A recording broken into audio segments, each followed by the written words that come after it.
Olá a todos e a todas, sou o professor Augusto Costa, sou professor monitor da disciplina de História do cursinho UPT-UFRB e nesse vídeo da disciplina de História nós vamos discutir um pouco sobre dois conflitos que marcaram o início do século XX em toda a Europa. São conflitos que ficam conhecidos em todo o globo, né? Mas que tem seu início na Europa. É a Primeira e a Segunda Grande Guerra, né? A Primeira Guerra Mundial, que se inicia em 28 de junho de 1914 e vai terminar em 11 de novembro de 1918, e a Segunda Guerra, que inicia em 11 de setembro de 1939 e se finda em 2 de setembro de 1945. Né? Então nós precisamos entender esse período a partir de um olhar histórico onde nós vamos poder perceber qual é o contexto da época, né? Essa Europa que vivia a Belle Époque, que é a Bela Época.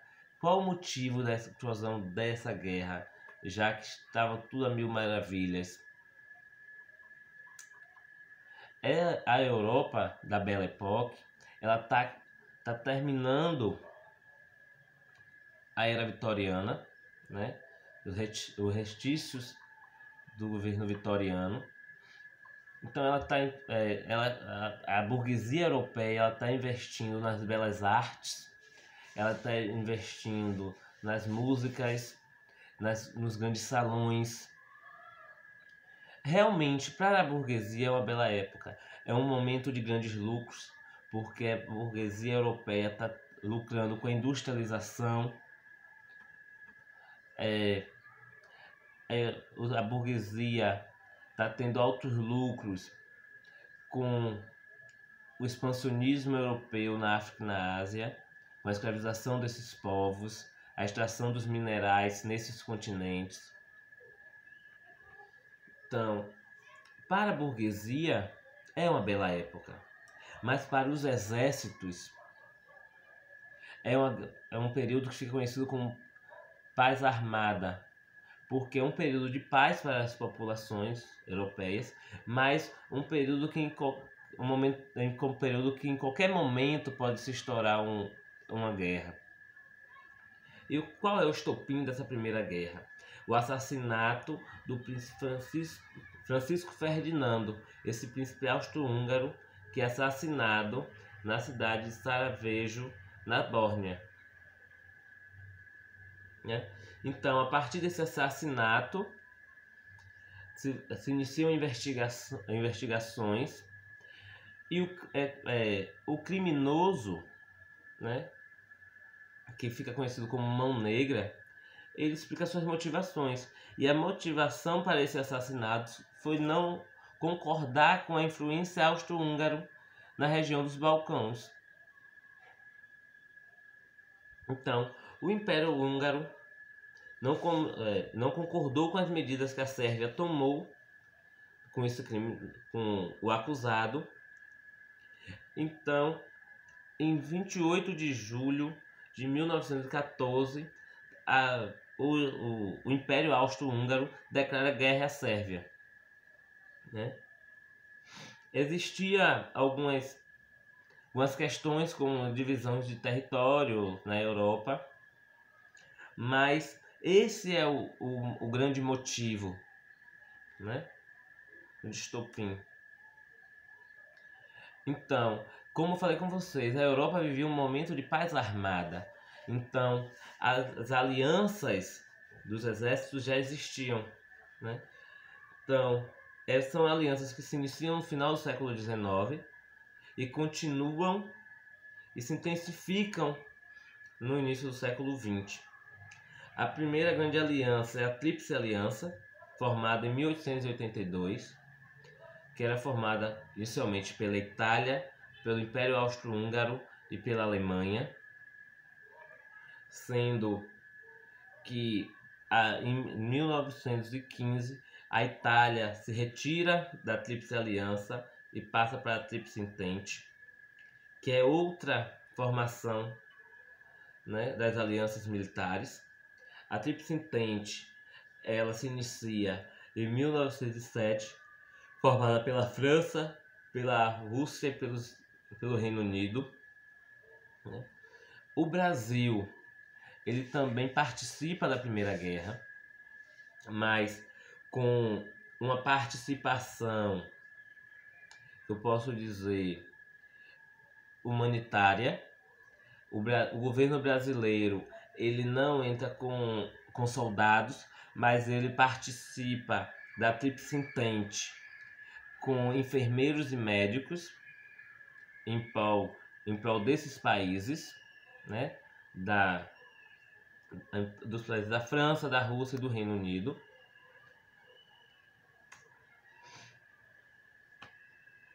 Como é que essa guerra acontece? É uma guerra que acontece em trincheiras.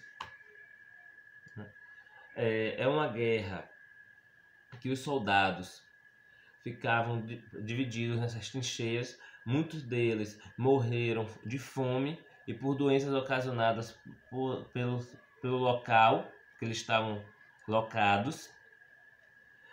Durante esses embates, existiu também um avanço no poder bélico europeu. Então, o grande diferencial da Primeira Guerra é a criação das armas bélicas. Então, surgem os grandes tanques de guerra e os aviões de guerra. As mulheres também estavam trabalhando nessa produção bélica, né? Na guerra, dentro do campo de guerra, elas eram as cozinheiras, as enfermeiras, mas fora desse campo, eram elas que produziam esses armamentos, as armas de fogo. Como é que essa guerra se finda, essa grande Primeira Guerra? Ela termina com no período da entrada dos Estados Unidos, né, no conflito. Esse Estados Unidos entra do lado da Tríplice Entente, né, enfraquecendo a Tríplice Aliança, o que fez a Tríplice Aliança assinar uma rendição. Essa rendição é assinada a partir do Tratado de Versalhes. E não é uma simples rendição. Esse documento, esse tratado, os perdedores da guerra vão assinar um documento onde eles assumem todo o prejuízo de guerra. Estamos falando desde pagamentos aos ganhadores, a restrições políticas. Então, entre as punições estavam a redução dos exércitos, estava o controle da indústria bélica, a perda de alguns territórios e o pagamento dos prejuízos de guerra aos países ganhadores.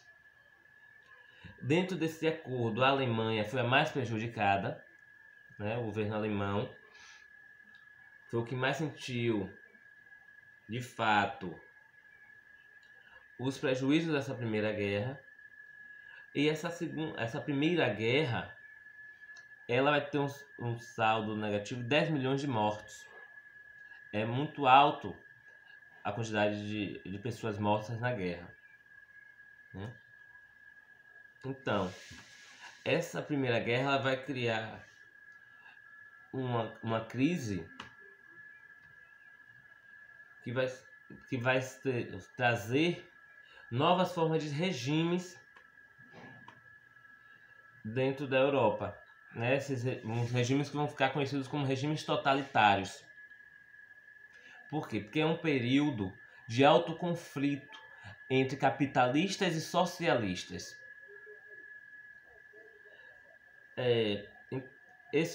Dentre esses conflitos, então vão se dividir os países que são socialistas e os países que são capitalistas.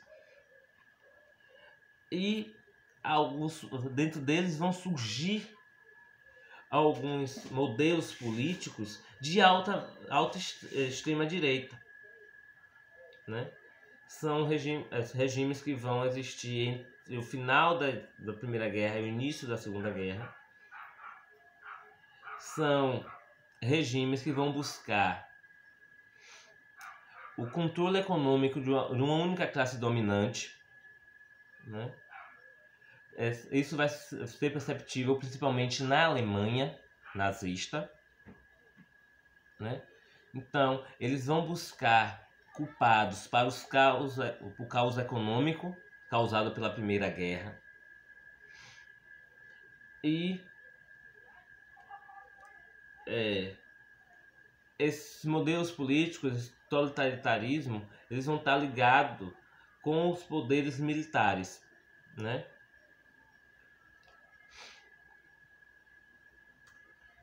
Então, o surgimento desse nazismo como dos fascismos é muito evidente nesse período, né? Como eu falei, são regimes totalitários de extrema direita, ultraconservadores, que buscam um Estado máximo, então a restrição do poder econômico a uma única classe,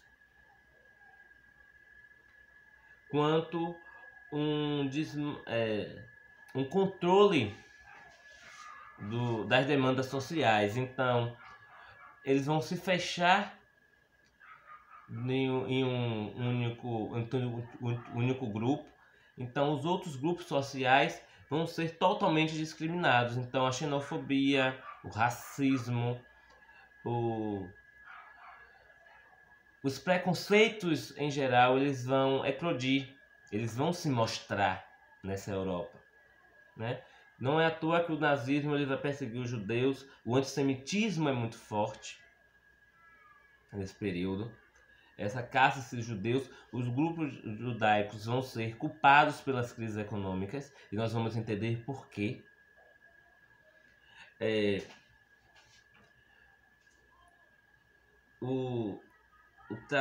Esses modelos políticos, tanto o de Hitler como de Mussolini, né?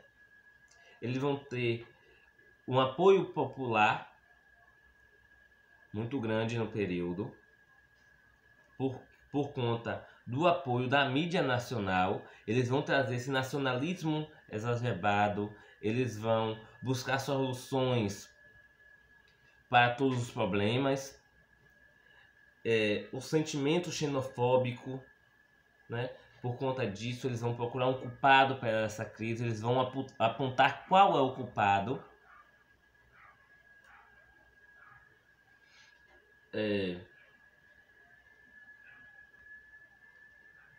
Uma característica, como eu falei com vocês, desses regimes é o antissemitismo, principalmente na Alemanha nazista. A Alemanha nazista vai criar os grandes campos de concentrações para os judeus, não só para os judeus, como para os gays, para os homossexuais, para as mulheres, para os povos ciganos. Locais esses onde eles eram presos, tinham todos suas posses tomadas pelo Estado. Foi um jogo político, a apreensão de tantos judeus, porque a grande parte da população de judeus que viviam na Europa, eles trabalhavam com comércio, com ligações a alguns bancos, com joias. Então era uma classe que estavam subindo, né, nas escalas sociais. Então, ao apontar que a culpa era do judeu, o governo nazista ele recolhia tudo que pertencia a essa família. Eles ficavam com os prédios, com os dinheiros em bancos, com as roupas, tudo que eles podiam tomar. E criavam realmente uma política de segregação, como Judeus eram marcados em suas roupas, negros, homossexuais, cada um desses grupos vão ter uma marcação em das suas roupas dentro das prisões. Então, que fim é que essa política antissemita tem? É justamente financiar a guerra nazista. Então, esse partido nazista, por muito tempo, ele vai ser bancado pelos recursos dos judeus presos, né? Então, essa população é assassinada em massa.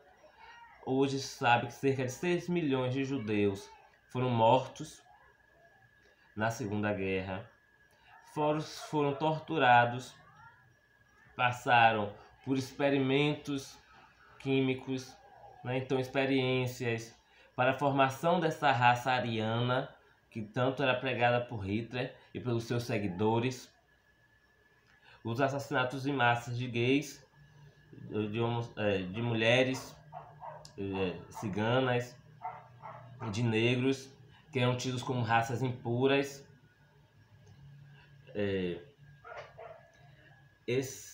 Então, é por conta desses assassinatos em massa, existia uma discussão sobre os números de mortos. Alguns grupos afirmavam que era impossível assassinar tanta gente de uma vez só, mas muitas pessoas eram mortas nas câmaras de gás, nos fornos, fuziladas, ou morriam por conta do extremo trabalho dos campos de concentração, né? Então, quando é que se finda essa Segunda Guerra? Essa guerra ela começa a ter seu final, vamos dizer assim, com a rendição japonesa no dia quando os Estados Unidos usa do artifício de conquista desses territórios com o uso das bombas atômicas de Nagasaki e Hiroshima, que matou milhares de civis, né? Então, o governo japonês ele assina o fim e o rendimento no dia 2 de setembro de 1945, né? Que é o marco do final da Segunda Guerra, né? E como é que a gente pode alinhar o nazismo ou os pensamentos totalitários fascistas ao Brasil atual, né? Podemos, a mídia tá aí, tá mostrando toda hora. Quando nós entramos numa crise política, alguns anos atrás, elegeram alguns grupos como causadores da crise, né? Elegeram os negros, elegeram os cotistas, elegeram as mulheres que estavam ganhando espaço no mercado de trabalho, elegeram parte da população pobre que estava saindo da miséria, essa nova classe C que tanto se falava, né? Principalmente no período de 2018, nosso Brasil atual, nós podemos ouvir ainda muito desse discurso fascista a partir da escolha dos indivíduos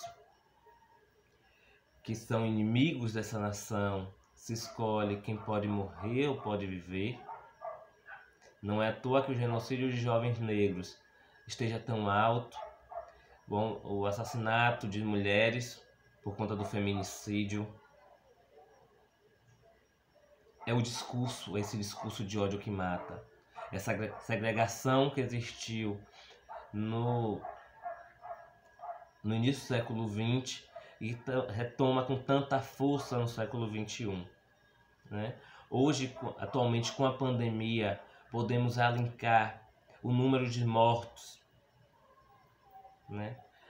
O Brasil atual, nós temos mais mortos de Covid-19 do que a bomba de Hiroshima e Nagasaki da Segunda Guerra Mundial, e esses números estão sendo escondidos ou negligenciados por parte de alguns. Qual o interesse nisso? São questões que nós precisamos pensar e refletir, né? Porque a história, ela finda alguns momentos, mas ela tem suas continuações em mentalidades. Qual é esse modelo político que nós estamos vivendo, que negligencia uma vacina ou que esconde o número de mortos, né? É uma reflexão que eu deixo para vocês. E assim eu estou terminando o nosso vídeo de hoje.